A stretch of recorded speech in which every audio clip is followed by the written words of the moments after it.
così importante che di anno in anno assume contorni sempre più speciali, sempre più folcloristici. Ma cosa rappresenta il festino di Santa Rosalia per la città di Palermo? Uno specchio.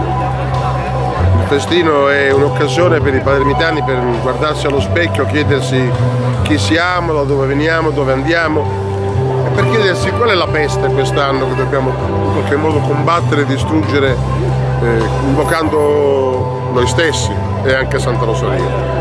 Quest'anno la peste è il furto di futuro. Il furto di futuro. Il furto di futuro è la peste dei tempi di oggi, perché il senza casa, se viene scippato del futuro, è ancora più emarginato. Perché il povero, se viene privato del futuro, è ancora più emarginato.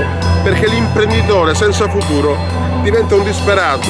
Perché il padre, la madre di famiglia senza futuro, il giovane senza futuro.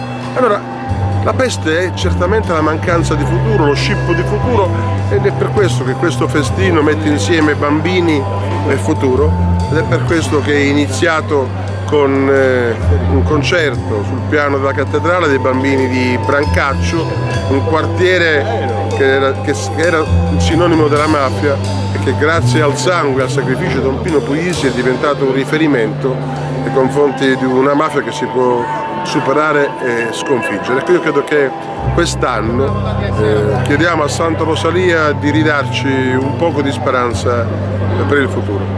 Ecco, appunto proprio nei giorni scorsi, non so se lo sai, è spuntato un gruppo dal titolo Dillo alla Santuzza, dove i palermitani si raccolgono per chiedere appunto il miracolo per Palermo. Quindi c'è ancora tanta speranza e tanta credenza nei cittadini. Ma i santi sono un pretesto. I santi sono un pretesto perché sono un'occasione per chiedersi ma io chi sono. E quindi chiederlo a Santa Rosalia in fondo è un modo per chiedere a se stessi. Per questo io insisto, Santa Rosalia è il più bello e il più grande degli specchi che i palermitani usano per capire chi sono.